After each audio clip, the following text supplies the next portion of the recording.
Hello students, we are doing question number 5, t square minus 15. Okay, I have written question number 4, t square minus 15. Both are unlike term. ये दोनों कैसी term है? Unlike term है, यानी ना तो इनका एडिशन हो सकता ना इनका सब्ट्रैक्शन हो सकता।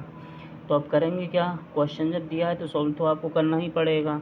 तो हम करेंगे क्या? यहाँ पर इसको हम टी इंटू टी राइट करेंगे पहले वन टाइम, ठीक है, माइनस। और 15 को आप क्या राइट कर सकते हैं? तो आपने प्रीवियस क्लासेस में पढ़ा होगा, √15 इंटू √15 क्या होता है? रूट होता है 225। तो √225 किसका स्क्वायर रूट होता है? 15 का। मीन्स ये है कि 15 को आप कैसे राइट कर सकते हैं? √15 इंटू √15 इस टाइप से राइट कर सकते हैं। तो हम यहाँ पर राइट करेंगे √15 इंटू √15, ठीक है ना। ऐसा करने के बाद में दोबारा हम उसी फॉर्मेट पर आते हैं। यहाँ पर T how many times here, तो इसको हम लिख सकते हैं टी स्क्वायर माइनस, अब √15 को भी हम क्या लिख सकते हैं? √15 का होल स्क्वायर, ठीक है। ऐसा करने से आपको क्या मिलेगा? एक आइडेंटिटी मिल जाएगी। आपने प्रीवियस क्लासेस में 7th 8th क्लास में 9th क्लास में एक आइडेंटिटी रीड की है, a square minus b square is equal to a plus b and a minus b, ठीक है ना। ए स्क्वायर मीन्स क्या होगा? ए की वैल्यू क्या है? टी, और बी की वैल्यू क्या है? √15, ठीक है। तो यहाँ पर हम राइट करेंगे एक बार प्लस का एक बार माइनस का। तो ये आपका इससे कंपेयर कर रहा है ए स्क्वायर, और ये आपका इससे कंपेयर कर रहा है। तो वन टाइम प्लस का वन टाइम माइनस का, तो T plus √15 one time plus का, और टी माइनस √15 वन टाइम ये माइनस का, ठीक है। और इज इक्वल टू क्या बना दें अपन? ज़ीरो। तो इसमें आपको किसी टर्म को ब्रेक नहीं करना है, बस इनको डायरेक्ट लिख देंगे। टी प्लस √15 भी किसके बराबर है? ज़ीरो के बराबर है। एंड टी माइनस √15 भी किसके बराबर है? ज़ीरो के बराबर है। यहाँ पर दो ब्रैकेट मिल जाती हैं। हर क्वेश्चन में आपको टू प्रोडक्ट चाहिए, तो दो ब्रैकेट मिल जाती हैं। तो पहला ब्रैकेट अल्फा निकलता है, और दूसरे ब्रैकेट से हमें क्या मिलता है? बीटा मिलता है। तो t इज इक्वल टू बन जाता है आपका √15 आप ट्रांसपोज करेंगे तो बनेगा माइनस का √15, ठीक है। एंड और t is equal to minus का √15 उस तरफ ट्रांसपोज करेंगे तो ये बनेगा प्लस का √15। तो ये मिल जाता alpha is equal to minus का √15 and beta is equal to plus का √15। ये ध्यान रखना कि ये माइनस हमेशा रूट के बाहर होगा। अगर रूट के अंदर कर दिया तो ये फिर कल्पित संख्या बन जाती है, यानी इमेजिनरी नंबर बन जाता है। तो आपको इसको ध्यान रखना, ये माइनस को रूट के पहले लगाना, रूट के अंदर नहीं लगाना आपको। अब सॉल्व करते हैं sum of zeros. Sum of zeros alpha plus beta is equal to minus b upon a. तो अभी हमने ए और बी कुछ लिखा नहीं था, तो कंपेयर कर लेते हैं। A x square plus b x plus c is equal to zero. A x square मतलब टी स्क्वायर प्लस, अब यहाँ पर ज़ीरो इंटू टी होगा, और सी की वैल्यू क्या आती है आपकी? 15 इज इक्वल टू क्या था? ज़ीरो। लेकिन टी की वैल्यू -15 थी, ठीक है ना। तो ए इज इक्वल टू होता है आपका टी का स्क्वायर, क्या टी स्क्वायर का कोफिशिएंट क्या होगा? 1, और बी की वैल्यू क्या होगी? ज़ीरो, ठीक है ना। बी की वैल्यू ज़ीरो, और सी की वैल्यू क्या होगी? -15। ये आपकी ए बी सी की वैल्यू भी हमने चूज़ करनी है इस क्वेश्चन में से। ए की वैल्यू क्या होगी? टी का कोफिशिएंट मीन्स ए की वैल्यू होगी 1। बी की वैल्यू क्वेश्चन में नहीं गिवन, जब गिवन नहीं होती तो ज़ीरो हो जाती है। और सी की वैल्यू कितनी दी है? Constant number means -15। तो अल्फ़ा कितना है आपका? अल्फ़ा है माइनस का √15, माइनस का √15 ये निकाला अभी हमने अल्फ़ा। और बीटा कितना है? प्लस का साइन लगाएंगे। बीटा कितना है? प्लस का √15, ठीक है, is equal to minus as it is. और बी की वैल्यू ऊपर से देख लेना, बी की वैल्यू है ज़ीरो, तो ये ज़ीरो। और ए की वैल्यू कितनी है? ए की वैल्यू है 1, यहाँ लिखेंगे हम 1। तो √15 माइनस का √15 प्लस का कट हो जाएंगे, कट मीन्स माइनस हो गए। और 1 का डिवाइड ज़ीरो में करेंगे। ज़ीरो में किसी भी नंबर का या तो मल्टीप्लाई करो या डिवाइड करो, वो ज़ीरो बना देता है। तो zero LHS is equal to RHS बन जाता है। अब हम निकालेंगे product of zero. Product of zeros इसको कहते हैं alpha into beta is equal C upon A. अल्फ़ा कितना है? माइनस का रूट 15 इंटू बीटा कितना है प्लस का रूट 15 इज इक्वल टू सी की वैल्यू कितनी है -15 और ए की वैल्यू कितनी है 1। तो 15 और 15 का मल्टीप्लाई करेंगे। थोड़ी देर पहले हमने यहाँ पर आपको बताया था रूट 15 और रूट 15 का मल्टीप्लाई किया था तो कितना आया था रूट 225 और रूट 225 में से क्या बाहर निकला था 15। तो यहाँ से भी वही होगा रूट 15 का मल्टीप्लाई करेंगे तो रूट 225 होगा और उसमें से बाहर क्या निकलेगा सिंपल 15, लेकिन माइनस का साइन है तो माइनस आगे लगेगा और 1 का डिवाइड रूट 15 में करेंगे तो रूट 15। तो LHS is equal to RHS, ये भी हमने वेरीफाइड किया। क्वेश्चन नंबर 4 भी आपका हो जाता है complete.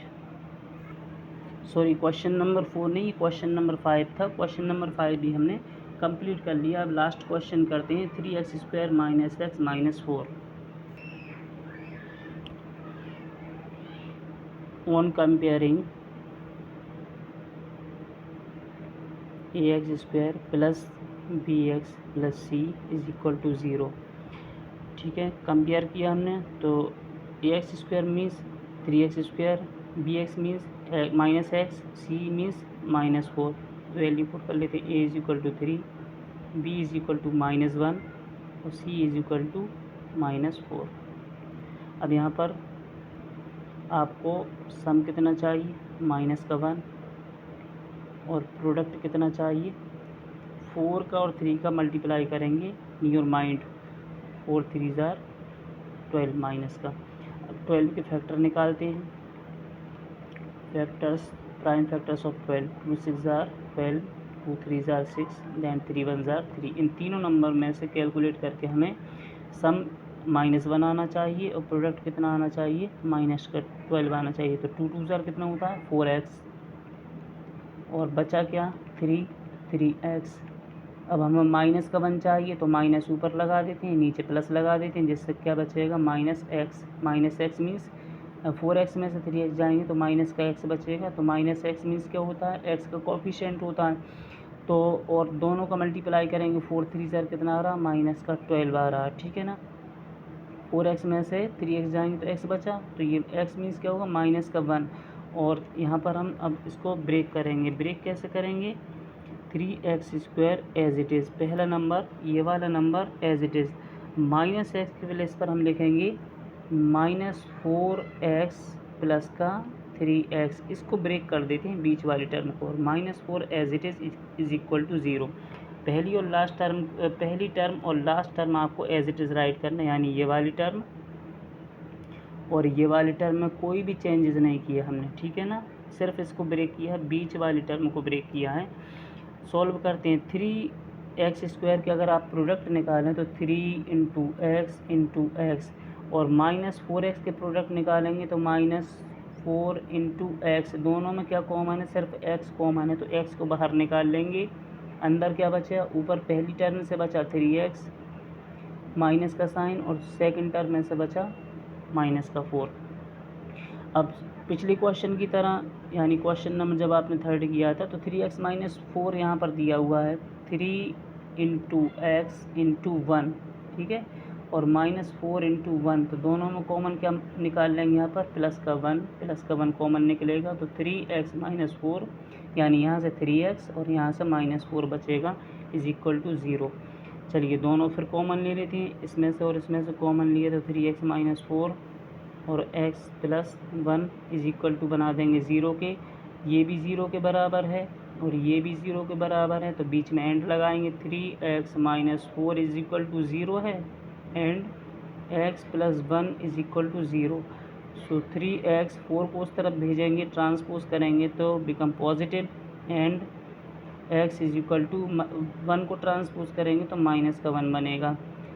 x is equal to क्या बनेगा 4/3 and x is equal to ये क्या बन चुका -1। ये कहलाएगा alpha is equal to 4/3 and beta is equal to -1। चलिए सम ऑफ ज़ीरोज़ निकाल लेते हैं। Sum of zeros means alpha plus beta is equal to -b/a। Alpha कितना है आपका 4/3 और प्लस नहीं लगाएंगे क्योंकि बीटा माइनस में है, तो 1/1 कर सकते हैं हम, ठीक है। Minus as it is, B की वैल्यू ऊपर से चेक कर लेंगे, बी की वैल्यू ये है -1, तो -1, और ए की वैल्यू भी चेक करेंगे, ए की वैल्यू कितनी है 3, यहाँ से हम 3 राइट कर देंगे। दोनों को एलसीएम लेकर सॉल्व करेंगे, 3 और 1 का एलसीएम 3। अब 3 में 3 का डिवाइड करेंगे, 3 में 3 का डिवाइड किया तो 3 1 जार 3, तो 1 का मल्टीप्लाई 4 से करेंगे, 4 1 जार 4, माइनस 1 का डिवाइड 3 में करेंगे, 1 का डिवाइड 3 में किया 3, अब 3 का मल्टीप्लाई न्यूमरेटर से कर देंगे, 3 1 जार 3, माइनस से माइनस होगा कट, तो ये बचा 1/3।